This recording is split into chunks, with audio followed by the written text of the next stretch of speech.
বাস লঞ্চের পর এবার ঢাকার সঙ্গে বন্ধ করা হলো সারা দেশের ট্রেন যোগাযোগ। লাগামহীন করোনা সংক্রমণ রুখতে বিচ্ছিন্ন রাজধানী। ট্রেন নাকি সব বন্ধ, এখন চলবে না, এখন টিকিটও পাওয়া যাইতেছে না। আসছিলাম কেবিনের জন্য, এসে দেখি যে লঞ্চ চলবে না। 3-4 জায়গায় আটকাইছে। এত অশান্তি মনে হয় কোনোদিনও পাইনি। ঢাকা শহরের প্রতি মন উঠে গেছে। যদি আগে বলতো তাহলে আমরা বের হতাম না। বেড়েই চলেছে শনাক্ত, একদিনে আরো 76 জনের মৃত্যু। হাসপাতালে শয্যার জন্য উত্তর দক্ষিণ পশ্চিমাঞ্চলের রোগীদের হাহাকার।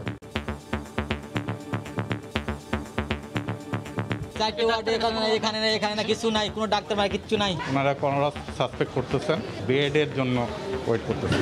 এক্সট্রা বেডও প্রোভাইড করতে না পারার কারণে তারা ফ্লোরে রেখে তাদের চিকিৎসা প্রদান করতে হচ্ছে। ঢাকায় ৭১ ভাগ এবং চট্টগ্রামে ৫৫ ভাগ মানুষের শরীরে তৈরি হয়েছে অ্যান্টিবডি। দেখছিলেন প্রধান শিরোনাম। রাত ১১টার সময়ের সঙ্গে আছি আমি জাফর সাদিক। এবার অন্যান্য শীর্ষ সংবাদ। বিশ্ব কূটনীতিতে করোনা ভ্যাকসিন এখন অন্যতম হাতিয়ার, মন্তব্য পররাষ্ট্রমন্ত্রীর। টিকা পড়ে থাকলেও দিতে অনীহা ধনী দেশগুলোর, উল্টো শর্তের বেড়াজাল। দেওয়ার নামে তো কেউ আগ্রহ, খালি আশ্বাস আমি বলি মোলা দেখাচ্ছেন সবাই। বাসায় ফিরলেও শারীরিক জটিলতা কমেনি বেগম জিয়ার। লিভার ও কিডনির চিকিৎসায় বিদেশে নিতে চায় বিএনপি। স্থায়ী কমিটিতে সিদ্ধান্ত, সুযোগ দিতে সরকারের প্রতি আহ্বান। প্রকৌশলী হবার মাঝপথেই জাল টাকার কারবারি। রাজধানীতে গ্রেফতার বেসরকারি বিশ্ববিদ্যালয় শিক্ষার্থী। কোরবানির ঈদ সামনে রেখে পশুর হাটে জাল টাকা ছড়িয়ে দেওয়ার পাঁয়তারা। রাজধানীর রোকেয়া সরণি যেন মরণ ফাঁদ। সড়ক সংস্কার নিয়ে সিটি কর্পোরেশন মেট্রো রেল ঠেলাঠেলি, চরম দুর্ভোগে কয়েক লাখ বাসিন্দা। এবং পিকে হালদার কাণ্ডে এসকে সুর সহ সাবেক 2 ডেপুটি গভর্নরকে জিজ্ঞাসাবাদ। তদন্ত কমিটির কাছে ৩.৫ কোটি টাকা আত্মসাতে জড়িত থাকার দায় অস্বীকার।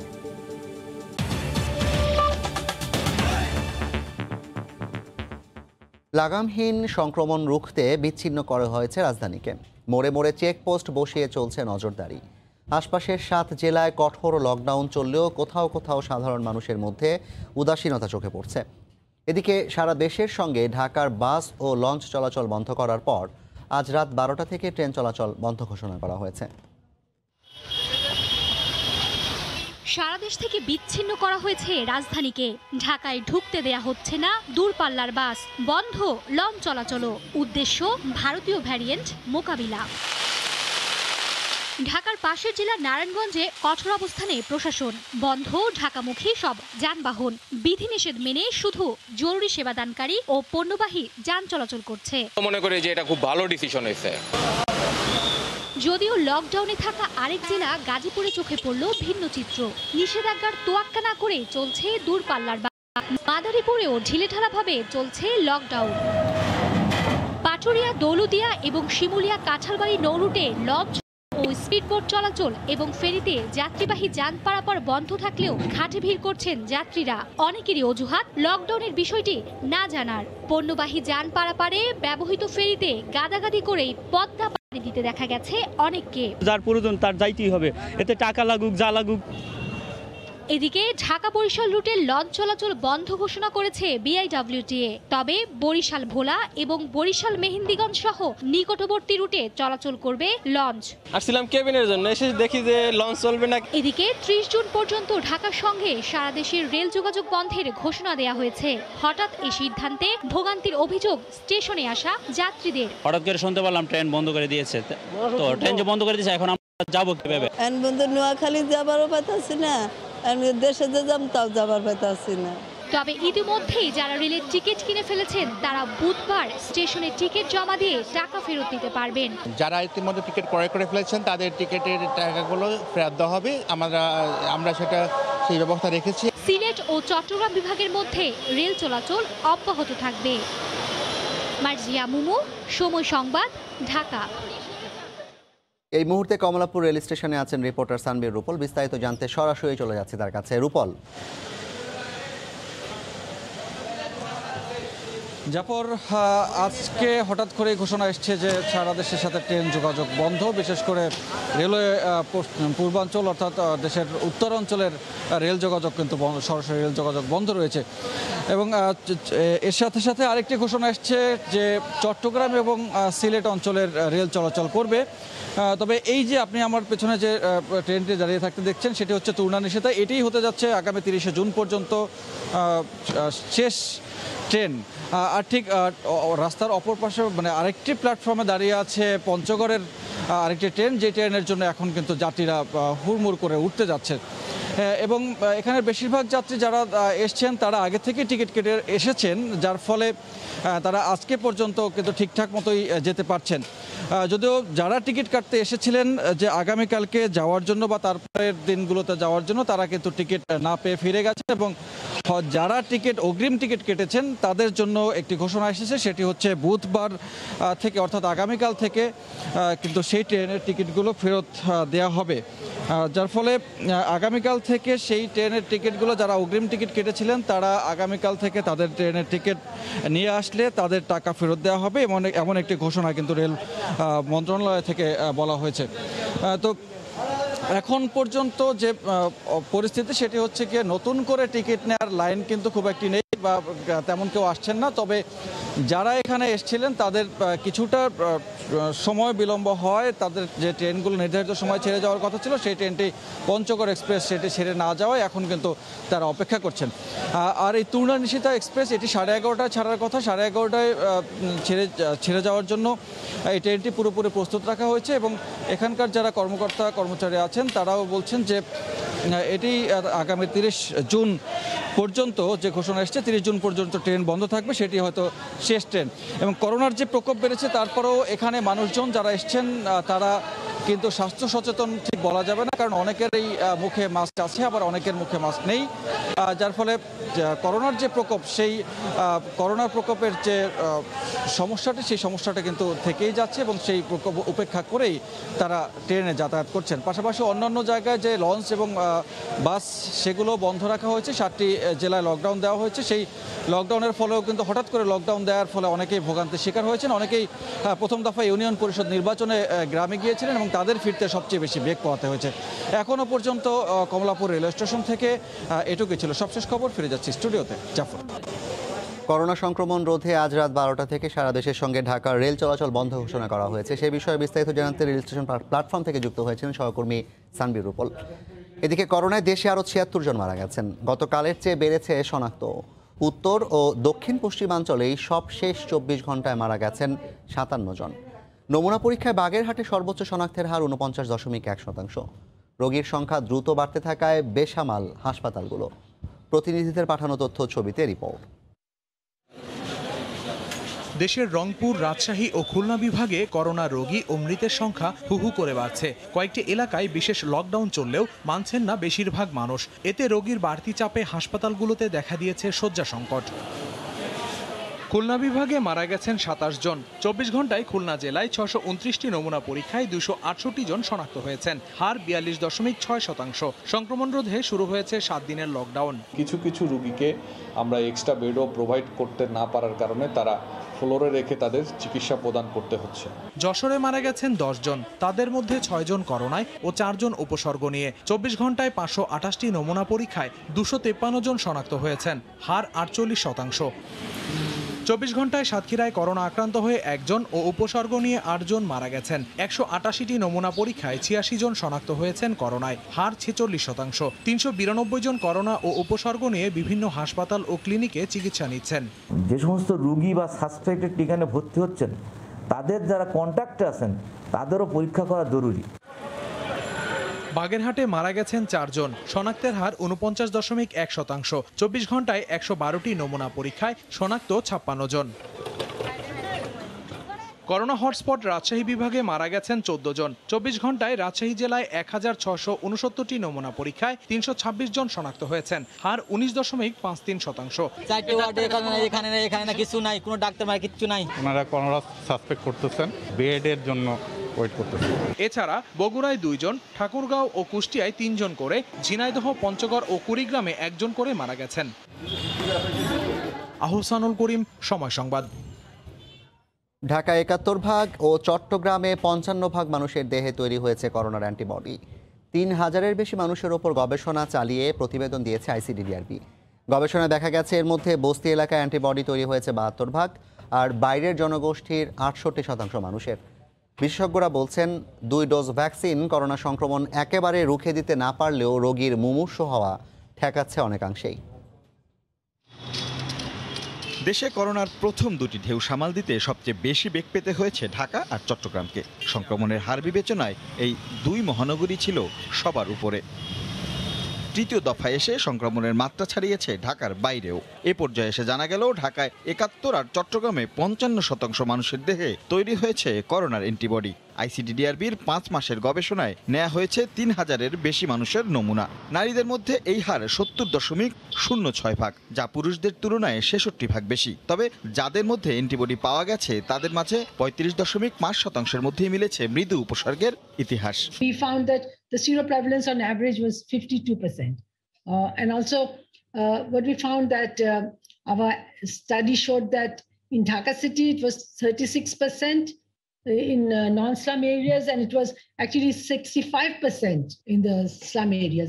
আইসিডিডিআরবি বলছে ডায়াবেটিক্সে আক্রান্তরা করোনার সবচেয়ে বেশি ঝুঁকিতে আছেন, আর 2 ডোজ টিকা গ্রহীতাদের মধ্যে আক্রান্তের সংখ্যা থাকলেও ঝুঁকি অনেক কম। যদি কারোর ডায়াবেটিস থাকে প্লিজ এটার যত্ন নেবেন, ব্যায়াম করবেন, মিষ্টি খাবার খাবেন না, ঔষধ খাবেন ঠিক মতন, মাস্ক এগুলো পরবেন, ভিড় ভাট্টা আপনারা যাবেন না। সেক্ষেত্রে মাস্ক ব্যবহার ও সামাজিক দূরত্ব মেনে চলাই হতে পারে করোনা থেকে বাঁচার অন্যতম উপায়। রাশেদ লিমন, সময় সংবাদ, ঢাকা। অনেক ধনী দেশ করোনা ভ্যাকসিন মজুদ রেখে ভ্যাকসিন সহায়তায় শর্ত জুড়ে দিচ্ছে বলে অভিযোগ করেছেন পররাষ্ট্রমন্ত্রী ডক্টর একে আব্দুল মোমেন।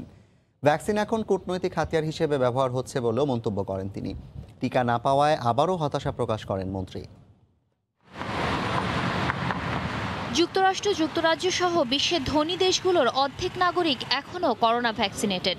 যুক্তরাষ্ট্রের কোনো কোনো রাজ্যে টিকা নিতে লোভনীয় অফারও দেওয়া হচ্ছে, অথচ উল্টো চিত্র বিশ্বের দরিদ্র দেশগুলোর। বিশ্ব স্বাস্থ্য সংস্থা এর মধ্যে সতর্ক করেছে এশিয়া আফ্রিকায় করোনার ঊর্ধ্বগতি চলছে, অথচ ফুরিয়ে আসছে টিকার মজুদ। যুক্তরাষ্ট্রে অ্যাস্ট্রাজেনেকার টিকা পড়ে আছে ৬ কোটি ডোজ। ধনী দেশগুলোর অপ্রয়োজনীয়ভাবে কোভিড-১৯-এর ভ্যাকসিন মজুদ করে রাখা নিয়ে জাতিসংঘের সর্বোচ্চ পর্যায়ে উদ্বেগ জানিয়ে একে পাবলিক গুড হিসেবে সহজলভ্যের আবেদন করেছে বাংলাদেশ। মার্কিন যুক্তরাষ্ট্র সফর শেষে দেশে ফিরে মঙ্গলবার দুপুরে পররাষ্ট্র মন্ত্রণালয়ে এক ব্রিফিংয়ে পররাষ্ট্রমন্ত্রী ডক্টর একে আব্দুল মোমেন এ তথ্য জানান। অনেকগুলো দেশের এই ভ্যাকসিন এক্সপায়ার হয়ে যাচ্ছে। It is the right of all countries and all individuals to have the vaccine. So আমরা as usual Bangladesh has a very strong voice. কোনো দেশের নাম উল্লেখ না করে এ সময় মন্ত্রী অভিযোগের সুরে বলেন, অনেক দেশই ভ্যাকসিন সহায়তায় শর্ত জুড়ে দিচ্ছে। করোনা ভ্যাকসিন এখন কূটনৈতিকভাবে হাতিয়ার হিসেবে ব্যবহার হচ্ছে। গল্পই শুনতেছি, কিন্তু দেওয়ার নামে তো কেউ আগ্রহ, খালি আশ্বাস, আমি বলি মোলা দেখাচ্ছেন সবাই, আর দেওয়ার আগে আবার জিজ্ঞেস করে অমুক জিনিসে আপনারা আমাকে সাপোর্ট দেবেন কিনা। হ্যাঁ, it has become, it looks like another tool of exploitation. এদিকে মঙ্গলবার হোয়াইট হাউসের পক্ষ থেকে এক বিবৃতিতে বলা হয়, কোভ্যাক্সের আওতায় চলতি মাসের শেষের দিকে বাংলাদেশ সহ ৩০টির বেশি দেশকে ৫.৫ কোটি ডোজ টিকা দেবে যুক্তরাষ্ট্র। শাতিলা শারমিন, সময় সংবাদ, ঢাকা। করোনা শিখিয়েছে বিশ্বে একা চলার সুযোগ নেই, এমনটাই মন্তব্য করে প্রধানমন্ত্রী শেখ হাসিনা বলেছেন, বৈশ্বিক সংহতির জন্য এই মহামারীকে লিটমাস টেস্ট হিসেবে দেখতে হবে। কোভিড-১৯-এর ভ্যাকসিনকে জনগণের পণ্য হিসেবে ঘোষণা এখন সময়ের দাবি বলেও উল্লেখ করেন বাংলাদেশের সরকার প্রধান। মঙ্গলবার কাতার ইকোনমিক ফোরামের এক ভার্চুয়াল সভায় ভিডিও বার্তার মাধ্যমে তিনি একথা বলেন।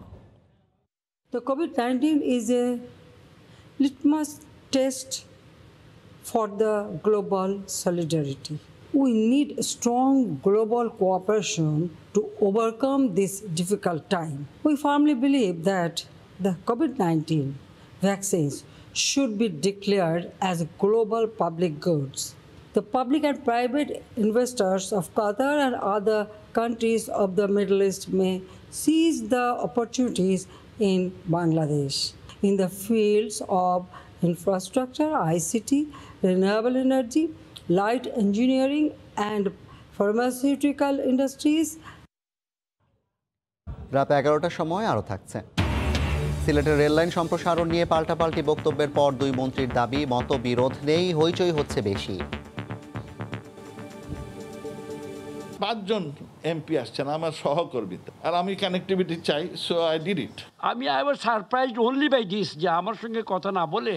হাসপাতাল থেকে বাড়িতে ফিরলেও বেগম খালেদা জিয়ার শারীরিক জটিলতা কমেনি। লিভার ও কিডনির চিকিৎসার জন্য তাকে বিদেশে নেওয়া প্রয়োজন বলে মনে করছে বিএনপি।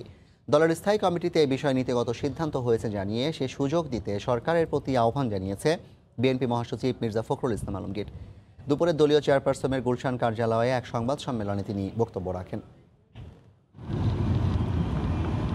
হাসপাতালজনিত ব্যাকটেরিয়া সংক্রমণ ও এভার কেয়ার হাসপাতালের নার্সরা ভারতীয় ভেরিয়েন্ট আক্রান্ত হওয়ায় শনিবার হাসপাতাল থেকে বিএনপি চেয়ারপারসন বেগম খালেদা জিয়াকে বাসায় নিয়ে যাওয়া হয়। যদিও পরিবার ও দল বলছে শারীরিক অবস্থা জটিল হওয়ায় ধারাবাহিক উন্নত চিকিৎসা প্রয়োজন তার। মঙ্গলবার দলীয় চেয়ারপারসনের গুলশান কার্যালয়ে এক সংবাদ সম্মেলনে তুলে ধরা হয় গত শনিবার বিকেলে অনুষ্ঠিত দলের স্থায়ী কমিটির ভার্চুয়াল সভার বিস্তারিত। সভায় বেগম জিয়ার বিদেশে চিকিৎসার বিষয়ে দলের নীতিগত সিদ্ধান্ত হয়। বিএনপি মহাসচিব বলেন, বেগম জিয়া লিভার, কিডনি ও হার্টের সমস্যায় ভুগছেন। তার বিদেশে চিকিৎসার সুযোগ করে দিতে সরকারের প্রতি আহ্বান জানান মির্জা ফখরুল। দেশনেত্রী কোভিড পরবর্তী কয়েকটি জটিলতায় ভুগছেন। তার লিভার ও অন্যান্য জটিলতার চিকিৎসা বিদেশে কোনো উন্নত কেন্দ্রে হওয়া প্রয়োজন। বাংলাদেশে যার সুযোগ তুলনামূলকভাবে কম। এ সময় করোনা নিয়ন্ত্রণে সরকার ব্যর্থ দাবি করে এর সমালোচনা করেন মির্জা ফখরুল। প্রতারণা মানুষের সঙ্গে, যে আমরা লকডাউন দিচ্ছি, চেষ্টা করছি, এখানে যেন সত্যিকার অর্থে একটা ভায়াবল অপোজিশন না তৈরি হয়, সেই কর্মসূচি তারা গ্রহণ করেছেন, সেইভাবেই তারা কাজ করছেন। সুতরাং ওবায়দুল কাদের সাহেবের এই বক্তব্য আবার জাতির সঙ্গে আরেকটি প্রতারণা। সরকার এই জাতীয় পরিচয়পত্র নিয়েও চক্রান্ত, একটা ষড়যন্ত্র তারা করতে যাচ্ছে। করোনা টিকা দেশে উৎপাদনের উদ্যোগ নেওয়ারও আহ্বান জানান বিএনপির মহাসচিব। এমআর আমিন। রাজধানীতে ইঞ্জিনিয়ারিং পড়ুয়া শিক্ষার্থী বাসায় গড়ে তুলেছেন জাল টাকার কারখানা। জাল টাকা তৈরি করে বিক্রি করতেন চক্রের কাছে, সেই চক্র জাল নোট ছড়িয়ে দিত বাজারে। কোরবানির ঈদ সামনে রেখে গড়ে ওঠে এমন একটি জাল টাকার কারখানার সন্ধান পেয়েছে র্যাব। গ্রেফতার করা হয়েছে একজনকে। প্রিন্টার থেকে বেরিয়ে আসছে 500 থেকে 1000 টাকার নোট। দেখতে হুবহু আসল টাকার মতো হলেও সবই জাল। র্যাবের হাতে গ্রেফতার নাইমুল হাসান তৌফিক, একটি বেসরকারি বিশ্ববিদ্যালয়ে সিভিল ইঞ্জিনিয়ারিংয়ের শিক্ষার্থী। রাজধানীর মেরুলবাড্ডায় নিজ বাসায় গড়ে তুলেছেন জাল টাকার কারখানা। র্যাবের অভিযানে তার কাছ থেকে 50,28,000 টাকার জাল নোট ও টাকা তৈরির সরঞ্জামাদি উদ্ধার করা হয়।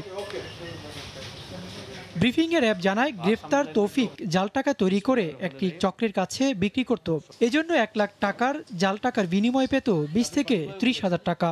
এই চক্রটি গত 3-4 বছরে 125টি জাল নোটের চালান বাজারে ছেড়েছে বলেও জানায় র্যাব। ল্যাপটপ, প্রিন্টার সহ তাকে গ্রেফতার করা হয় এবং তার হেফাজত থেকে ওই মুহূর্তে 50,28,000 টাকা মূল্যমানের জাল বাংলাদেশি মুদ্রা উদ্ধার করা হয়। র্যাব বলছে, শিক্ষার্থী তৌফিকের সঙ্গে আরও 2 জন জড়িত।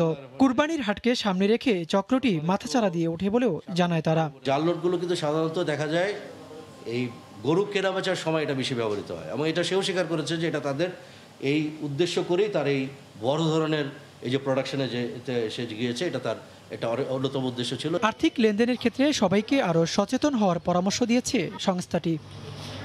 ওবায়দুল্লাহ মামুন, সময় সংবাদ। সিলেটের ছাতক থেকে সুনামগঞ্জ পর্যন্ত নতুন রেল লাইন কোন এলাকার উপর দিয়ে যাবে তা নিয়ে পরিকল্পনা মন্ত্রী এম এ মান্নান এবং পররাষ্ট্রমন্ত্রী ডক্টর এ কে আব্দুল মোমেনের মতভেদ ডিও লেটার থেকে ছড়িয়েছে সামাজিক যোগাযোগ মাধ্যমেও। সিলেট 6 আসনের স্থানীয় রাজনীতির উত্তাপ এখন সর্বত্র। শেষ পর্যন্ত পরিকল্পনা মন্ত্রীর কাছে দুঃখ প্রকাশ করেছেন পররাষ্ট্রমন্ত্রী। 2 মন্ত্রী তাদের মধ্যে মতবিরোধ নেই বলেও দাবি করেন। 1954 সাল থেকে চলমান রয়েছে সুনামগঞ্জের ছাতক পর্যন্ত রেল লাইন। একে সুনামগঞ্জ সদর পর্যন্ত টেনে নিয়ে রেল নেটওয়ার্কে যুক্ত করতে আসছে নতুন প্রকল্প।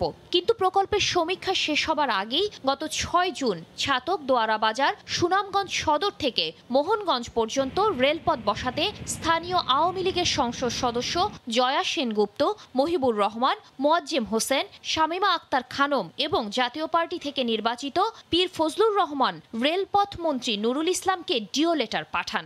4 দিন পর পররাষ্ট্রমন্ত্রী ডক্টর এ কে আব্দুল মোমেন এই 5 সদস্যের দাবি যৌক্তিক বলে রেলমন্ত্রীকে চিঠি দেন। 14 জুন পররাষ্ট্রমন্ত্রী সামাজিক যোগাযোগ মাধ্যমে এ বিষয়ে স্ট্যাটাস দেন এবং 6 দিন পর পাল্টা জবাবে স্ট্যাটাস দেন পরিকল্পনা মন্ত্রী। শুরুর আগেই সিলেটের ছাতক থেকে সুনামগঞ্জ পর্যন্ত রেল লাইনটি কোন এলাকা দিয়ে যাবে তা নিয়ে দুভাগে বিভক্তি উঠে আসে জনসমক্ষে। সবশেষ মঙ্গলবার জাতীয় অর্থনৈতিক পরিষদের নির্বাহী কমিটি একনেক সভা শেষে এক সংবাদ সম্মেলনে পরিকল্পনা মন্ত্রী এম এ মান্নান দাবি করেন পররাষ্ট্রমন্ত্রীর সঙ্গে কোনো মতবিরোধ নেই তার, তবে 5 সংসদের পক্ষ নিয়ে আব্দুল মোমেন রেলমন্ত্রীকে যে ডিও লেটার দিয়েছেন তা উচিত হয়নি। এলাকা ভিত্তিক কিছু টানাপুড়ের মাঝে মাঝে হয়, with due respect to him আমি মনে করি এটা সঙ্গত ছিল না। আমি আমার স্ট্যাটাসে বলেছিও যে ওনার জায়গায় যদি অন্য কেউ হতো সে ফোন করতো, ওইটা একটু আমার মানে surprise, but I am not shocked. It can be repaired, মানে ভয়ঙ্কর কোনো ক্ষতিও হয় নাই।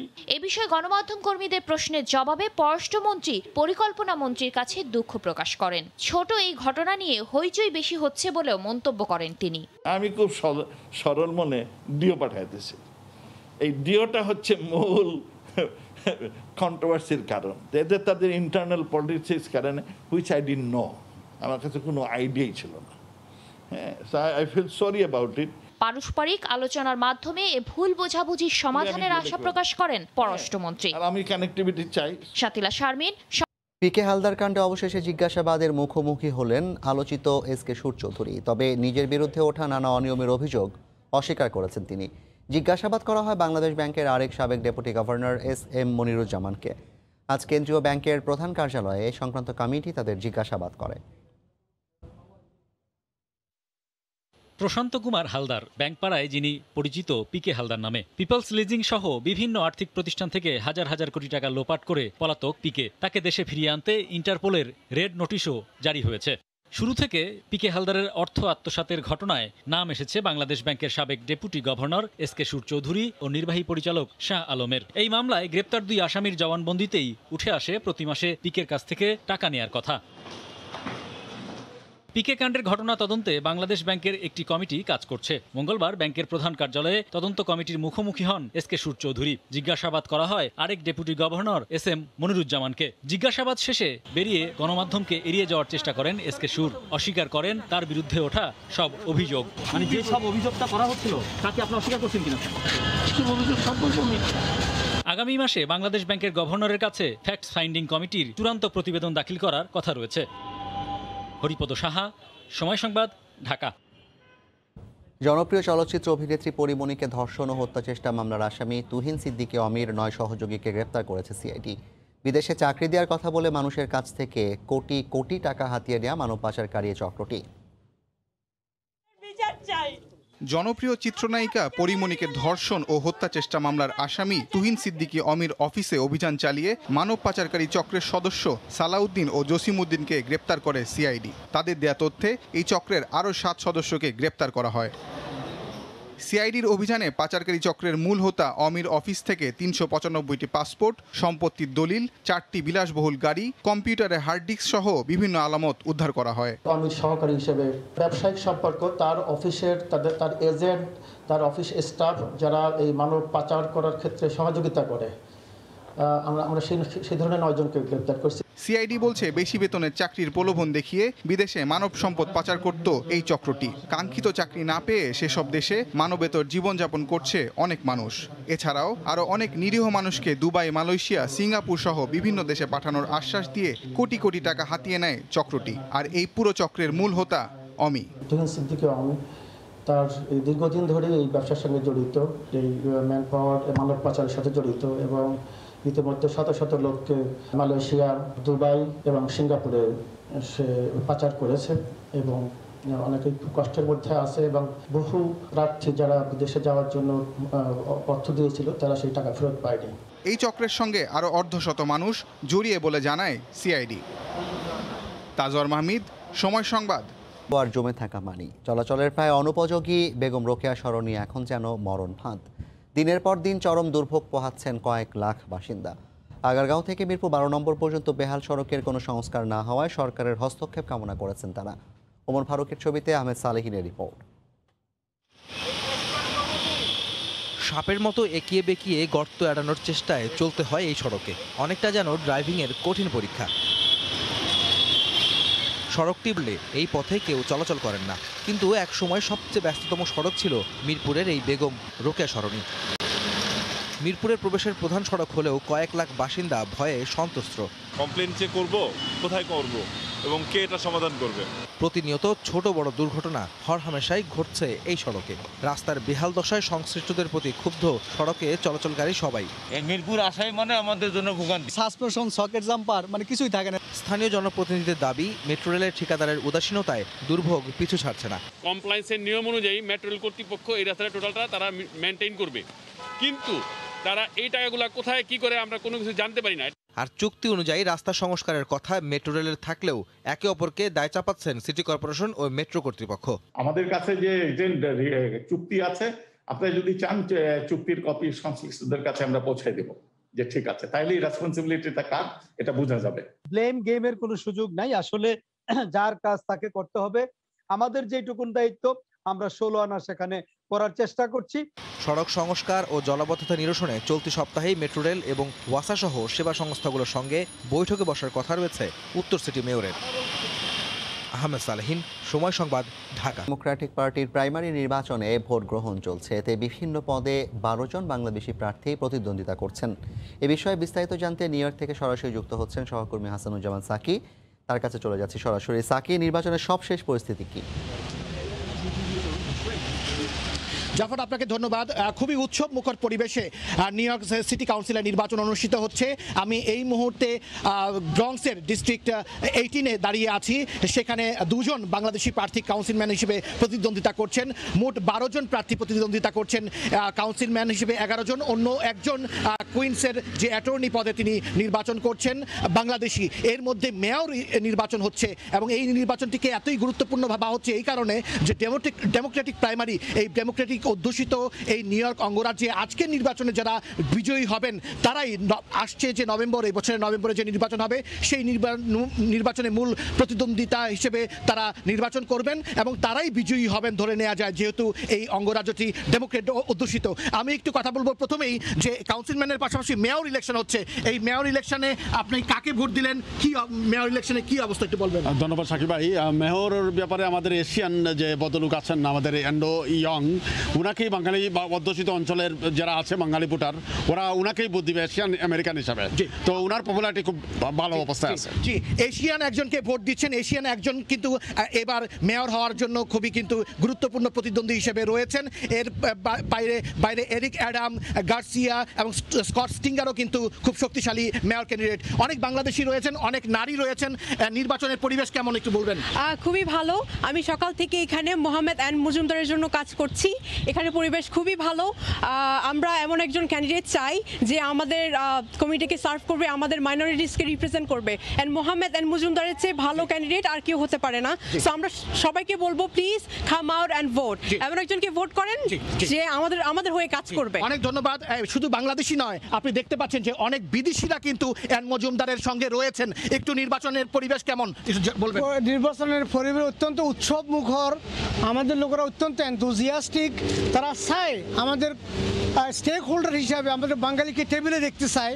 সেইটার প্রমাণ হচ্ছে আমাদের 23টা ভোট কেন্দ্রে আমাদের সরব উপস্থিতি, সবাই সেখানে আসছে। অন্তত 10 থেকে 15 জন আমাদের ভলান্টিয়ার কাজ করতেছেন। আমরা অত্যন্ত আনন্দিত, খুশি যে আমাদের কমিটিকে, আমরা পিছিয়ে পড়া কমিটিকে এগিয়ে নিচ্ছি। আপনার জন্য শুভকামনা রইল। আবহাওয়া খুব চমৎকার ছিল, কিন্তু এই মুহূর্তে একটু আবহাওয়া খারাপ, বৃষ্টি হচ্ছে, কিন্তু তারপরেও কিছুক্ষণের মধ্যে আবহাওয়ার পূর্বাভাস বলছে যে আবহাওয়া ভালো হয়ে যাবে। বিপুল সংখ্যক বাংলাদেশি দুপুরের পরে ভোট কেন্দ্রে আসতে থাকবেন বলে আশা করা যাচ্ছে। সবকিছু মিলিয়ে একটি উৎসব মুখর পরিবেশে ভোট হচ্ছে। আমরা পরবর্তী বুলেটিনগুলোতে বিভিন্ন ভোট কেন্দ্রে গিয়ে অন্যান্য জায়গায় কেমন পরিবেশ সেটি আপনাকে জানানোর চেষ্টা করব। জাফর, আপনাকে অসংখ্য ধন্যবাদ। হাসানুজ্জামান সাকি, সময় সংবাদ, ব্রঙ্কস, নিউ ইয়র্ক। যুক্তরাষ্ট্রের নিউ ইয়র্ক সিটিতে ডেমোক্রেটিক পার্টির প্রাইমারি নির্বাচনের ভোট গ্রহণের বিষয়ে কথা বলতে আমাদের সঙ্গে নিউ ইয়র্ক থেকে সরাসরি যুক্ত হয়েছেন